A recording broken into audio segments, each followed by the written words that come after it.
I hope you're finding these teachings to be very practical. We're continuing 11.11.25. Krishna says to Uddhava, one who has obtained pure devotional service by association with my devotees always engages in worshipping me. Upasita. Upasita.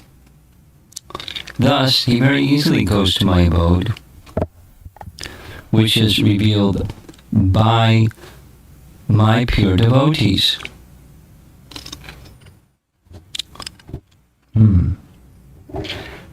So as mentioned, Krishna is going back and forth between, three positions, but the extended topic was Jnana Yoga or Jnana Mishra Bhakti or Bhakti Jnana Yoga.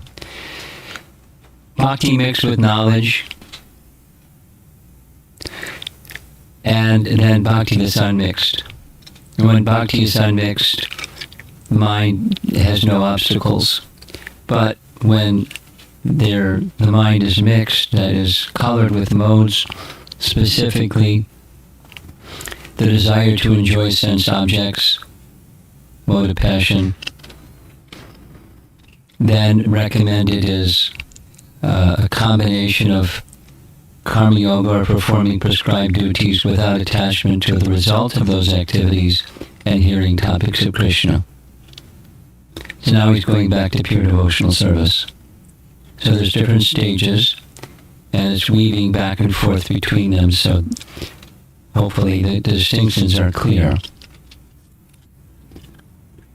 Bhaktisiddhanta's translation reads, one who has attained a devotional service through the association of devotees always engages in worshipping me. As a result of his devotion, he easily attains my association in my eternal abode in the spiritual sky, which is revealed to him by my devotees. And the BBT purport reads, in the previous verses, Lord Krishna has emphasized the value of surrendering to him and loving service. One may ask how such surrender or devotion is actually achieved. The Lord gives the answer in this verse. One must live in a society of devotees, and thus automatically one will be engaged 24 hours a day in the various processes of devotional service, beginning with Shravanam, Kirtanam, and Smaranam. The pure devotees of the Lord can reveal the spiritual world by their transcendental sound vibration, making it possible for even a neophyte devotee to experience the Lord's abode. Being thus enlightened, the neophyte makes further progress and gradually becomes qualified to personally serve the personality of Godhead in the spiritual world by constantly associating with devotees and learning from them about devotional science. One quickly achieves a deep attachment for the Lord and the Lord's service, and such attachment gradually matures into pure love of God. Paragraph. Foolish persons say that the various mantras composed of the names of God, as well as all other mantras, are merely material creations with no special value, and therefore any so-called mantra or mystical process will ultimately produce the same result. To refute such superficial thinking, the Lord here describes the science of going back home, back to Godhead.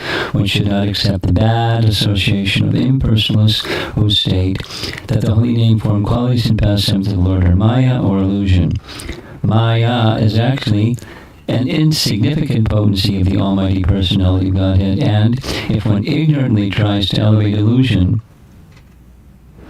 above the absolute truth, one will never experience the love of Godhead and will be cast into deep forgetfulness of the Lord.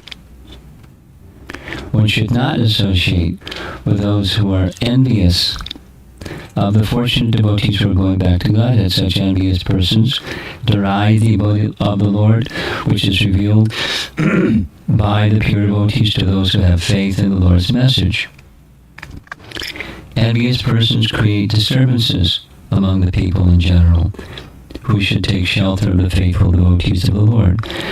Unless people hear from pure devotees, it is impossible for them to understand that there is a Supreme Personality of Godhead eternally existing in His own abode, which is self-luminous, full of bliss and knowledge. In this verse, the importance of Sangha, association, is clearly explained. Bhaktisiddhanta's purport. Materialists often challenge that the chanting of the holy names of the Lord is simply a mundane activity. They therefore conclude that any kind of concocted mantra is as good as chanting the holy names of the Lord. Just to establish the truth of the matter, the Lord herein describes the genuine method for attaining His transcendental abode in the spiritual sky. One should avoid the association of impersonalists who preach that the name and form of the Lord are products of Maya or illusion. Actually, the impersonalists are envious of the devotees of the Lord, and so they take every opportunity to deride them, thus simply creating disturbances. It is only by hearing from the pure devotees of the Lord that one can understand the truth about the Supreme Lord and His eternal abode.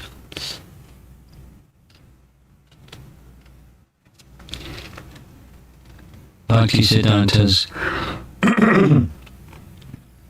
gloss of Vishwanath Chakrabarti Thakur's commentary. One may ask how such surrender or devotion is actually achieved.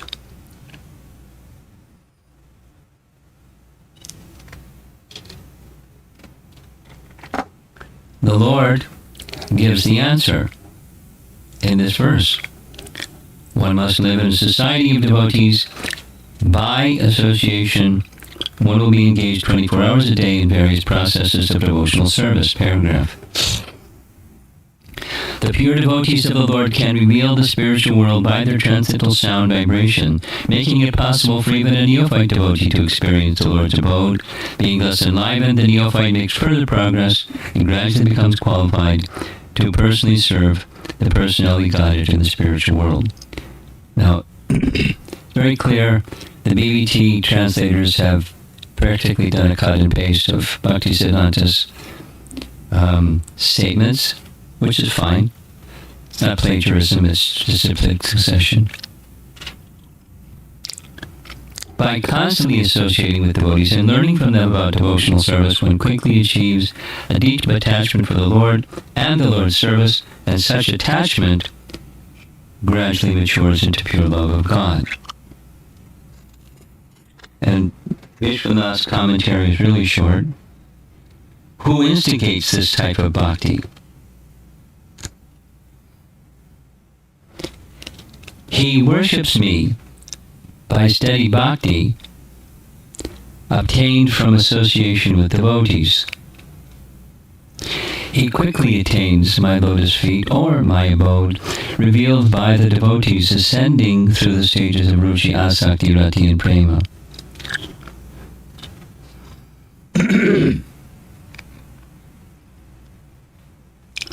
And finally, for this verse 25, it's referenced in Bhakti Sandarbha by Jiva Goswami. So it's under page 7374. 1. Fearing that someone may ask, what does one do on the path of devotional service? Or, how does one attain faith in the path of devotional service? The Lord tells what and how in these words, this morning's verse. one who has obtained pure devotional service by association with my devotees always engages in worshipping me. Next, here, bhaktya means with attraction to devotional service. And saha means the devotee. And mam upasita means worships me. The Lord thus says, in this way the devotee easily attains knowledge of the spiritual form of me, the Supreme Personality of Godhead. And then the next Anuchate also refers to this verse. Then the Lord said, quote, thus he very easily goes to my abode, which is revealed by my pure devotees. Here, anjasa, very easily, means by engaging in devotional service, and padam means my abode.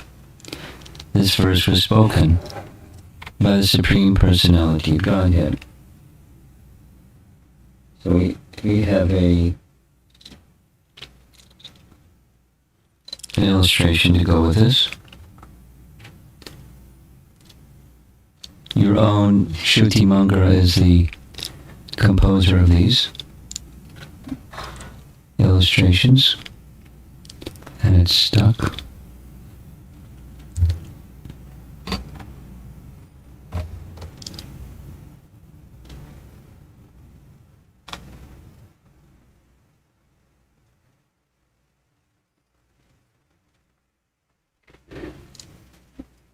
She did curtain opening is her thing too.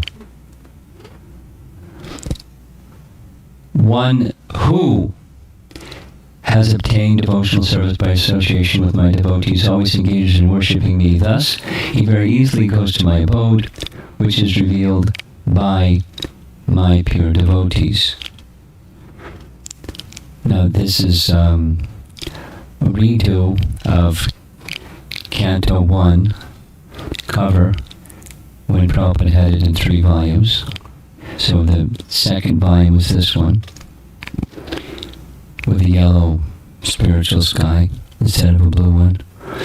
And because the focus in, anyway, it's Krishna with the cowherd boys, Krishna Balaram, bringing the cows or the calves back to Braja in the center, Krishna Loka.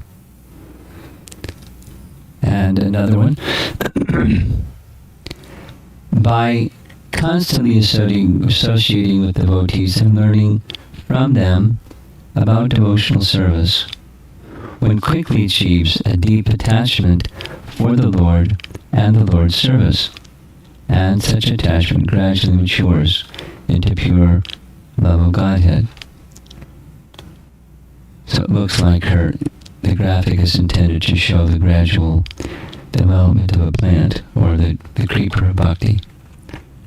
Seems to be that's her intention.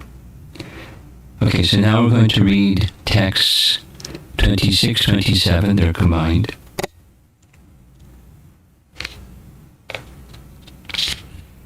And the BBT translation reads, Sri Uddhava said, that was the end of Krishna speaking for a bit. Now he's going to respond. My dear Lord, O Supreme Personality of Godhead, what type of person do you consider to be a true devotee? And what type of devotional service is approved by great devotees as worthy of being offered to your Lordship? My dear ruler of the universal controllers, O Lord of Vaikuntha and Almighty God of the universe, I am your devotee, and because I love you, I have no other shelter than you. Please therefore explain this to me. Nice verse. It obviously is going to lead to a whole discussion. Bhakti Siddhanta's translation, Sri Uddhava said, O Uttama Shloka, O Lord who is glorified by selected prayers, what kind of person do you accept as a genuinely saintly person? What kind of devotional service is approved by you as worthy of being offered to your Lordship? O Lord of Vaikuntha, O Master of the Universe, I am fully surrendered unto you, and have no shelter other than your lotus feet. Kindly explain this to me. The BBT purport is 2 paragraphs.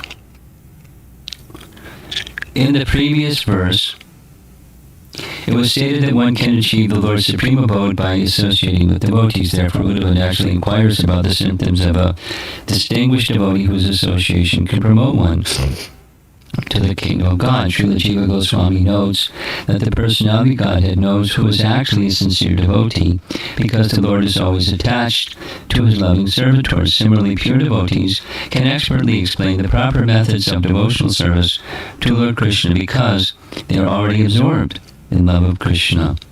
Uddhava herein requests Lord Krishna to describe the qualities of a devotee and asks the Lord to explain the devotional service that the devotees themselves approve as worthy to be offered to the Lord. Paragraph. Srila Vishwanath Chakravarti Thakur remarks that the word Purushadyaksha indicates that Lord Krishna is the supreme ruler of the universal controllers, headed by Mahavishnu, and thus the Lord possesses infinite sovereignty.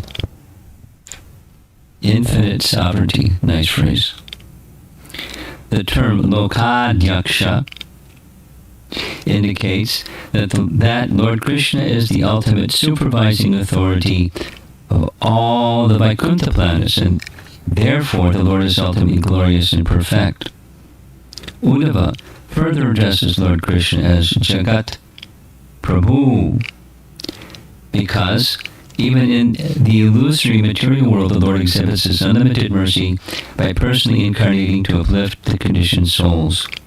The word Pranataya, your surrendered devotee, indicates that Uddhava is not proud, like an ordinary fool, like ordinary fools who do not enjoy bowing down to the Supreme Personality of Godhead. According to Srila Vishwanath Chakravarti Thakur, Uddhava mentions that he is Anuraktaya, or completely bound in love to Lord Krishna, because, unlike other great devotees, such as Arjuna, who sometimes worshipped demigods in order to comply with social customs, or to show respect for their positions in the scheme of planetary arrangement, Uddhava never worshipped any demigods.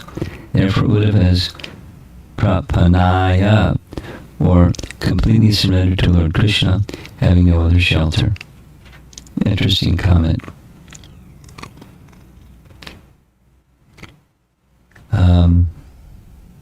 Bhaktisiddhanta's gloss of Vishwanath Chakravarti Thakur's commentary. The word Purushadyaksha in this verse indicates that Lord Krishna is the master, not only of all the demigods, but of all the Purushavatars. The word Lokadyaksha indicates that Lord Krishna is the master of Vaikuntha. Uddhava also addresses Lord Krishna as Jagat Prabhu, because the Lord mercifully incarnates within the material world for the purpose of delivering the pious conditioned souls. Again, note, BBT is simply cutting and pasting from Bhaktisiddhanta's writings. I mean, it's almost cut and paste, following the cyclic succession. Imagine if you had been given the assignment to write commentary to complete Prabhupada's Bhagavatam set. You'd be trembling in your boots, and you'd be making sure that you're following previous acharyas very closely. In language, mainly is then the language that's suited for the audience. That means the world, because that was Prabhupada's audience. Different cultures, languages, etc.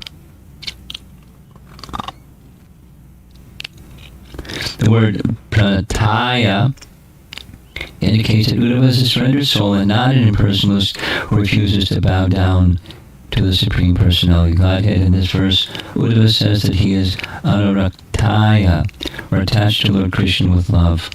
Although some great devotees like Arjuna sometimes worshipped the demigods just to acknowledge their exalted positions within the universe, Uddhava never adored anyone but the Supreme Lord. Now that's far more elaborate than what Vishwanath actually writes as 2 sentences. No, 3. Having heard of the devotee who develops bhakti, Uddhava asks about the qualities of such a devotee. Which devotee is approved by you? Which type of bhakti, authorized by the devotees, should be performed?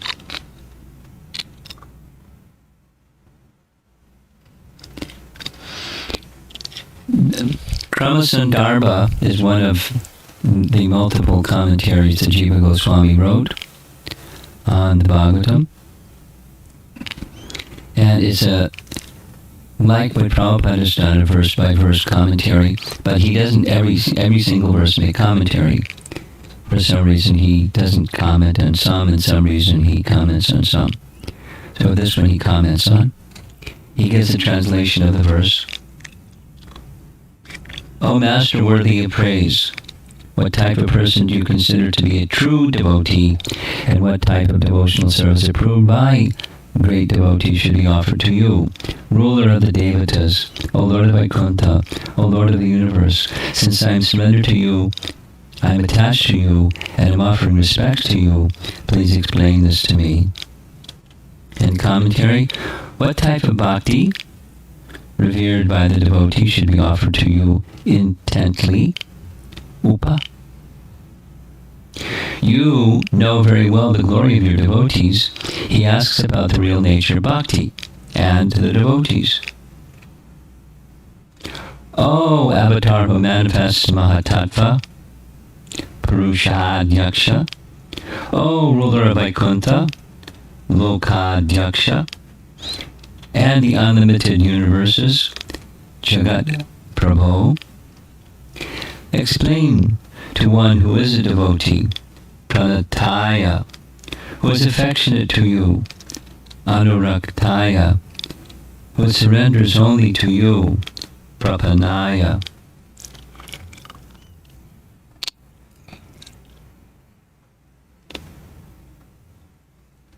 Let's see here.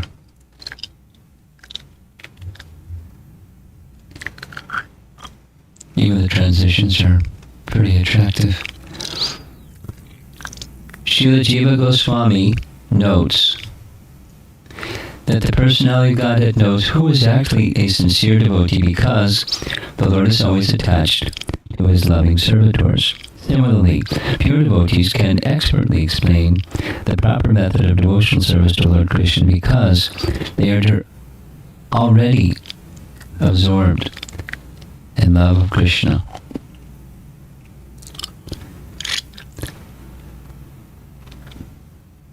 So I think that's sufficient for this morning. Discussion has been pretty lively, so let's see what happens. I think we'll end there. It's a transition verse.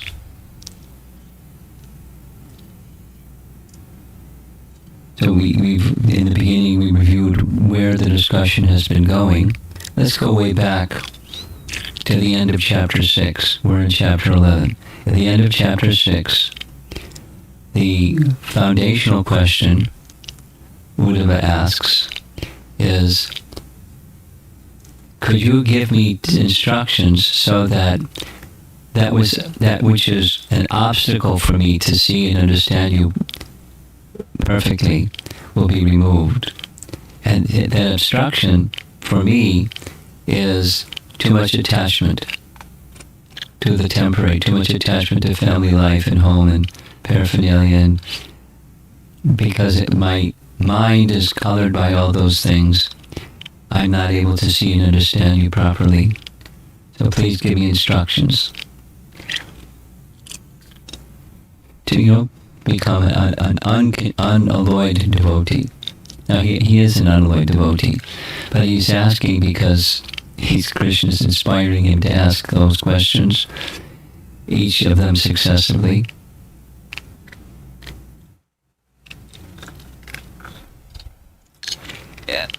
It's helpful to get the bigger picture of what's going on, because the first 7, 8, 9, and half of 10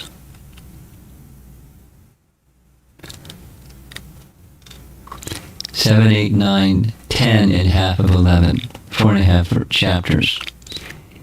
It's not specifically promoting bhakti. It's promoting knowledge and detachment. But what's the purpose behind anything? What's the purpose behind knowledge and detachment? The purpose behind anything, or knowledge and detachment, is to make the Krishna connection stronger. So Krishna's not giving Gyan Yoga as the solution any more than whenever Krishna speaks in Bhagavad Gita, which one might call Gyan, that is disconnected from bhakti. But if one actually has attachment, then knowledge and detachment is required.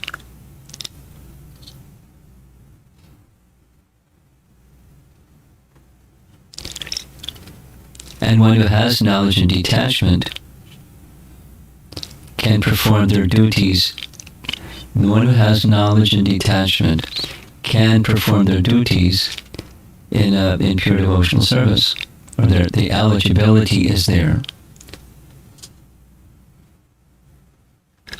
Anyway, so now we're getting this nice, Krishna goes on with further description. If one isn't at that detached stage, here's what to do. To become one of the methods, besides just hearing knowledge, one of the methods of becoming detached from the temporary is Karma Yoga, or Nishkam Karma Yoga. This is just a summary of what we've been hearing. Nishkam Karma Yoga, what does that mean? It means there are duties that match your nature, and you do them according to codes of Dharma. You do them for the purpose of pleasing Krishna and offering the results to Krishna. Karma Yoga. And the feature of Karma Yoga, along with hearing topics about Krishna, is the mind that's colored will become transparent or clear or clean. Then you can engage from that position. There's attraction for the topics of Krishna, that's eligibility for bhakti. But it's not a bucket, it's kind of like, transition, like a rainbow or something, a color spectrum, where you can talk about this bandwidth or that bandwidth of colors. And there's a connection or a movement between them. So detached work and hearing about Krishna makes the mind more pure, and then a taste through the good fortune of association with devotees, a taste for the topics of Krishna is the eligibility for a life of devotion, and then further cultivating, etc.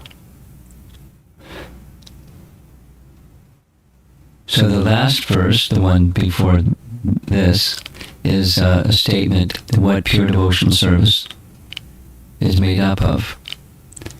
So Uddhava wants to know, and faith that is required in order to come to that stage is also identified. So who do you consider to be such qualified devotees? By what symptoms are they to be recognized? And what form of devotional service do those qualified devotees recommend? So now it's notching up in the intensity of bhakti, but so that one way, so that people that aren't there yet don't feel left behind, or like, I don't have any place in this conversation. There's all this other elaborate presentation on when there is attachment, how to work on the attachment part and become detached.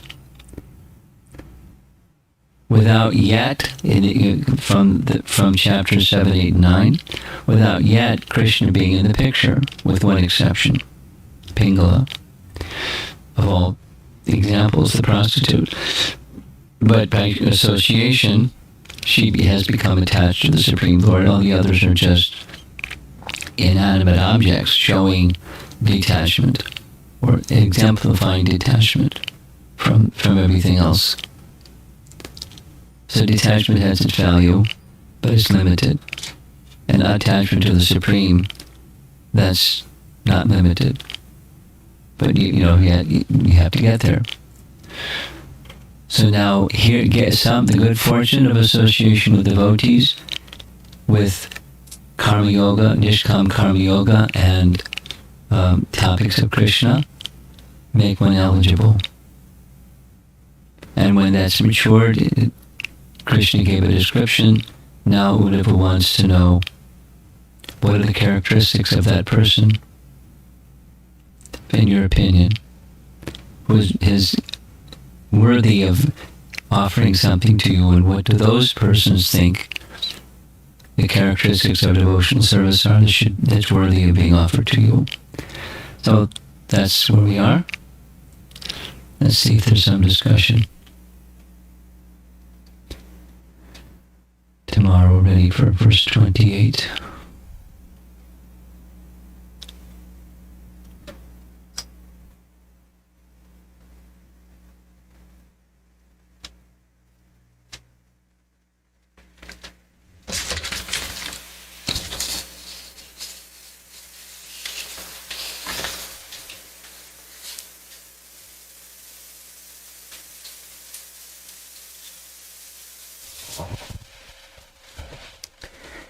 Hare Krishna Maharaj.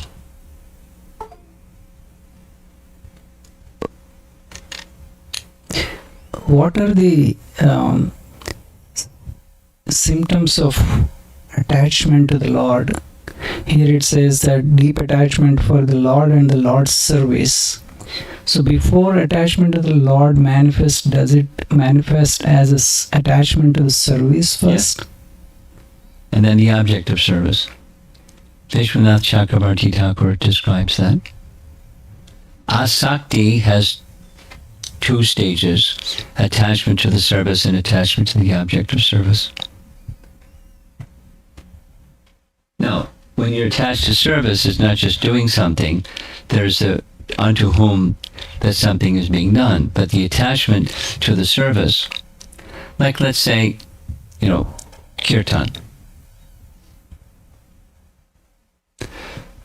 That kirtan is wonderful, and then the more mature stage of kirtan is attachment to the name, and to the understanding of the name is the person, etc. Okay. So the service can change during the course of life. Sure. The object of attachment remains increasing. Yeah. Yes. Thank you. Yes, that's great. That's a good point.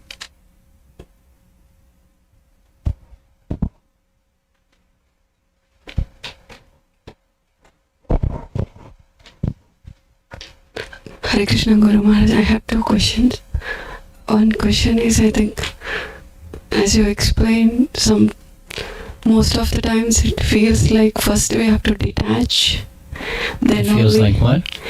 First we have to detach from the material engagements, then only we can engage in the attachment of the, because now in Uddhava Gita also we heard... No, that's not a correct understanding.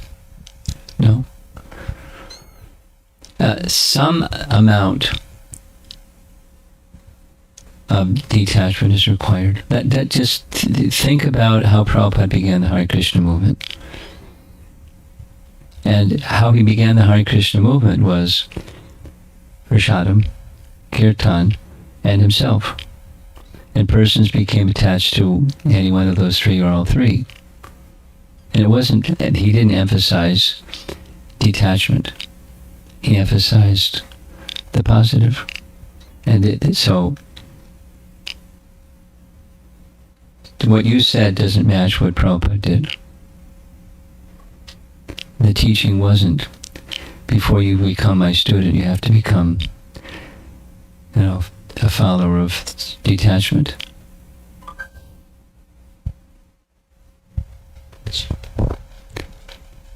Some detachment is required, and he would speak about it, but he didn't formalize it. It's just, but here's where attachment leads you to. Here's where attachment to Krishna leads you to. And just hearing that, which was true, helped bring attachment to him and the process. Okay, second in the verse 27, I think, when they were talking about shelter, in purport it mentions about Arjuna sometimes taking shelter in demigods as social custom, or yes.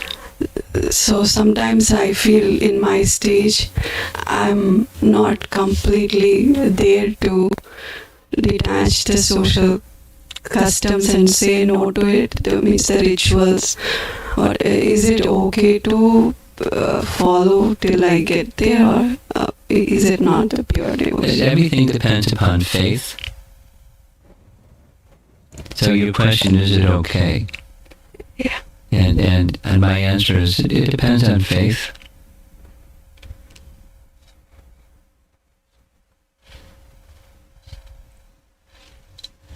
Ideally, we discussed this in the question and answer session yesterday a little bit. Sanchari, she lives in Texas, Houston. She was with the discussion with a little bit about demigod worship. And, and aspersions are sometimes cast by Vaishnava, ISKCON Vaishnava devotees towards those who are worshippers of demigods. And that's a disrespect.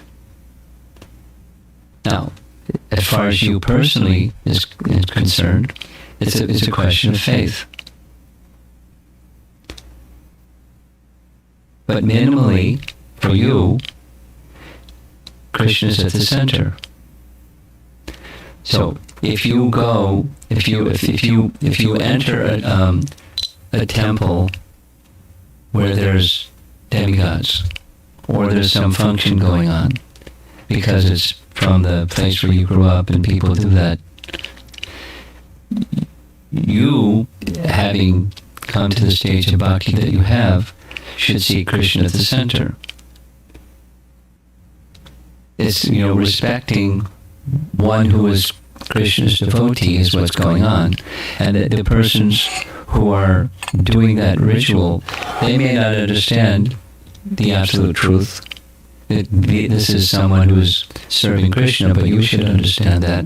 So that's where your heart can be when you go to such functions.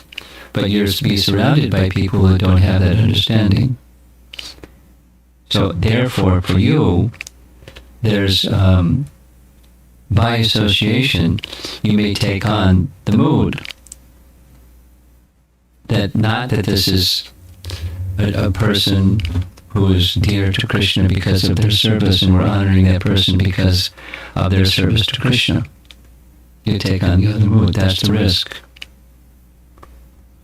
Therefore, it's a matter of faith, but it's sometimes a good idea to just build fences. Prabhupada gives that example. Supposing you plant a tree, a little baby tree, you put a fence around it. Because animals and this and that, you want to make sure it grows up without being attacked or, harmed, a bush or something. garden. And after some time, you don't need a fence anymore when it's mature and strong. So sometimes that's, again, it's a question of faith. And there can be immature faith. Immature faith is soft and pliable. So by association, one may lose one's Krishna's in the center consciousness.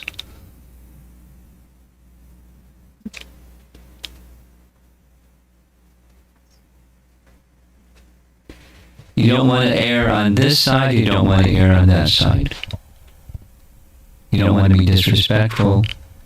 You don't want to be, again, drawn into the same material conditioning that was there before. So now what to do? And, it's a matter of faith.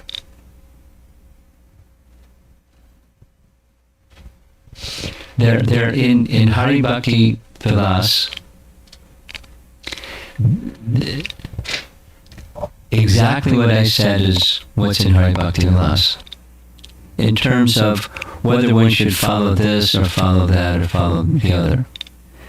It's a question of faith, and one should be guided according to faith.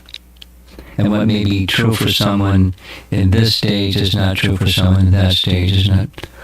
It's a matter of faith. So do that which is going to nourish your faith. Not, feeling obliged by social custom. Make your choices accordingly.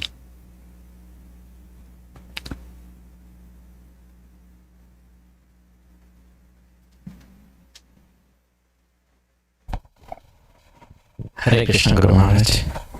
So, how to surrender achieved here? One must live in society, involved in services. What? Say it again. One must live in society, in association, involved in services. The neophyte will experience Lord's abode. What does that mean? I think that's what I wanted to understand. I want to understand what you want to understand. So Lord's abode, experiencing the Lord's abode. Well, that's the part you want to understand. Well, it's gradual. Like the rising of the sun is gradual. And the experiencing of the Lord's abode, which is gradual, is through sound vibration. So by hearing, if the frame of your life, or anyone's life, is receptive to that sound vibration, in course of time, the fullness of the Lord's abode can be revealed, or little by little. You're in the presence of Krishna, and the fullness of the picture starts to fill in. Through sound. Because sound awakens the dormant consciousness of the soul, and the connection of the soul with Krishna through sound. Okay?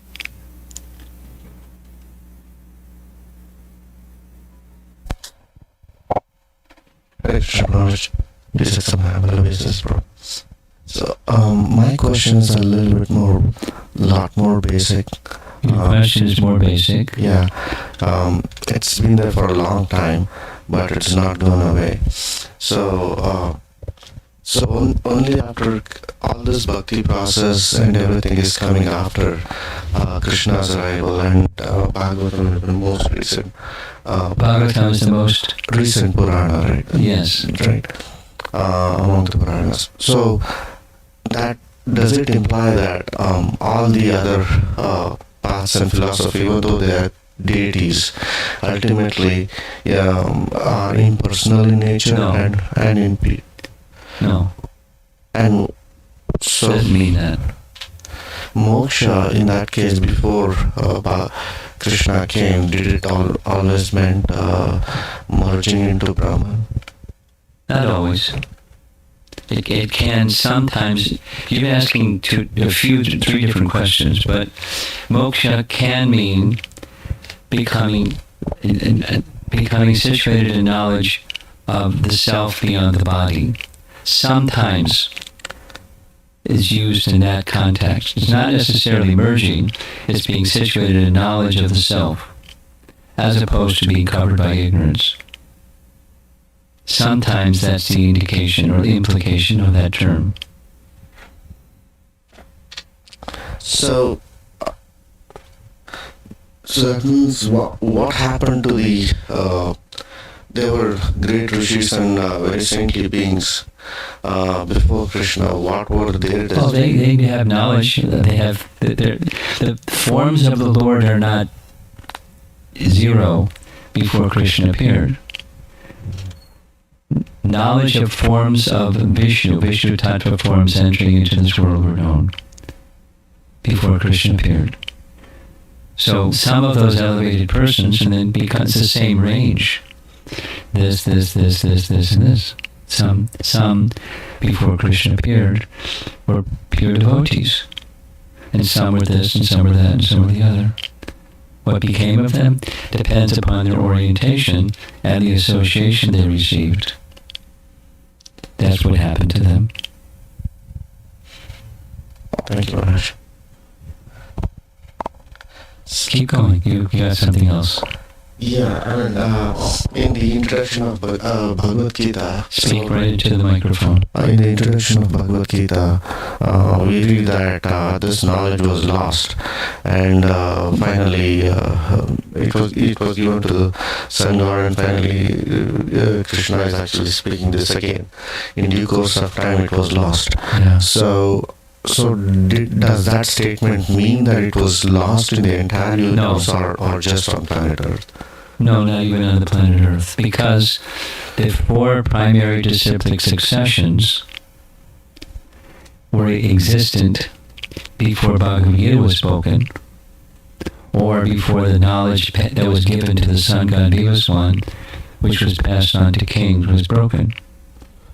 Knowledge, transcendental knowledge, was existent. So it doesn't mean everything was kaput. But that particular way by which Arjuna could have, would have, should have received knowledge was broken. Yes, sir. Thank you very much. Okay.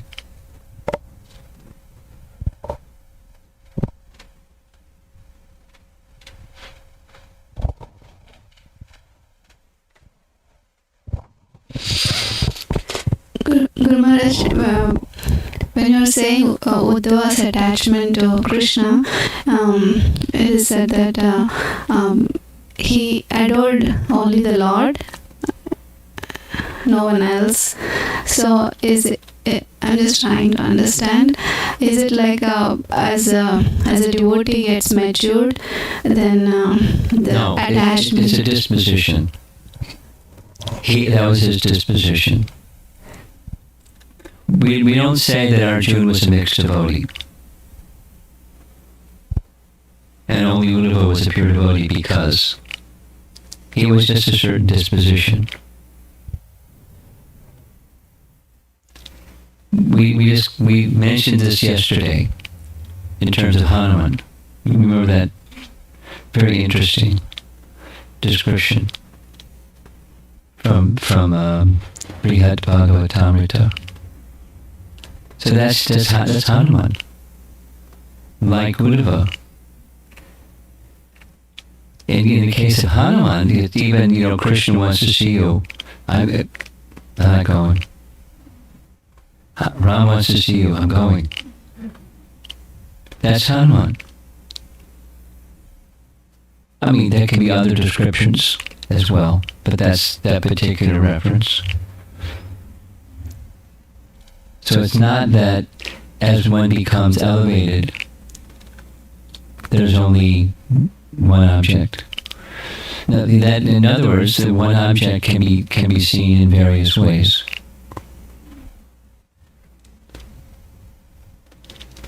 When Lord Chaitanya entered the Jagannath temple, he saw Krishna holding a flute. When Tulsidas entered Jagannath temple, he saw Lord Ramachandra holding a bow.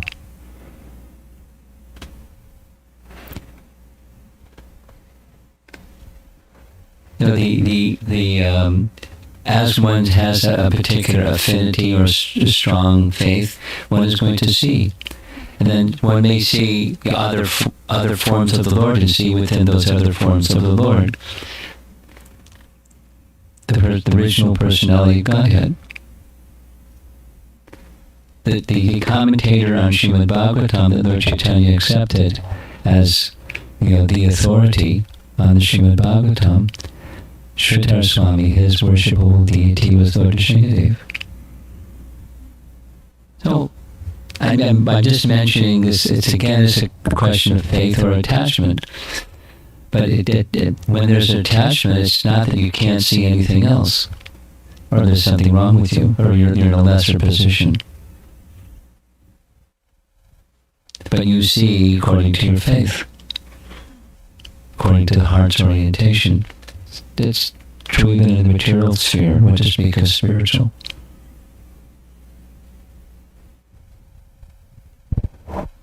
Did that answer your question? Yeah, and follow-up is that at my stage, that even though the practice is that even I adore others and other things, but it is in relationship with Krishna. That's how we have to practice, or? Well, that's how we're being encouraged to practice, yeah. And then there can be, I'm just being a little careful. There's the I'm not there yet card-carrying member. Like in one of the questions, some affinity for social custom. So that person is eligible for Shuddha Bhakti also, based upon sadhu sangha and hearing topics of Krishna. So according to your position, according to your faith, but that's the direction to move in, yeah. But it's not like there's something wrong with you if you're not there yet. Krishna doesn't see like that. Now what he says later in chapter 20 to Uddhava, you're more dear to me than, he gives a whole list of, even the goddess of fortune. You're more dear to me than even her. So now, he doesn't say that about Arjuna. So he reciprocates with the affection one has for him. And exclusive affection receives exclusive reciprocation.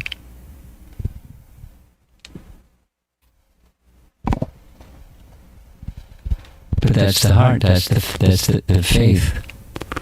There's a nice verse that I'm not remembering the Sanskrit right now, but several of our acharyas point to it.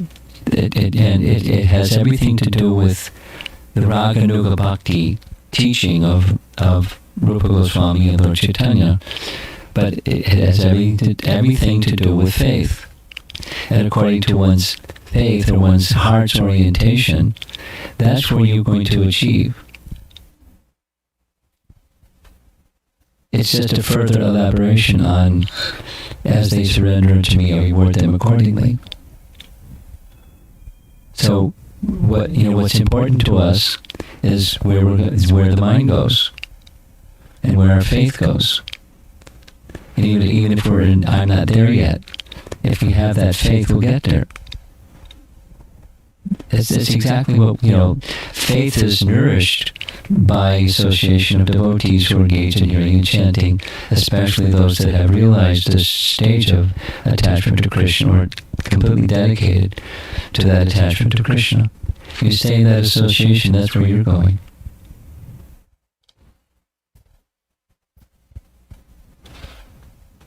No, it's descending mercy. It's not, it's not a, I create that situation for myself. We must never think like that. We're dependent upon mercy. It's something that's bestowed.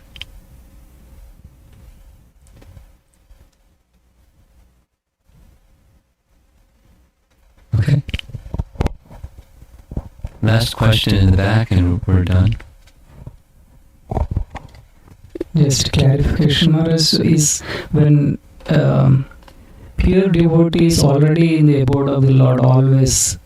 And does that mean that the abode of the Lord is the consciousness and also the place? Yeah, but it's not, consciousness doesn't mean like an energy. It's a place. You follow? Yeah. Impersonalism just speaks about energies. And we're not about energies, we're about personalities. And one more clarification, Maharaj, when we say attachment to the Lord, when attachment to the Lord, does it manifest first as attachment to the spiritual master? Well, that's the doorway, because that's more accessible. Oh, okay. But you don't get there unless you go through the doorway. Okay? Thank you, Maharaj. Srila Prabhupada ki jai.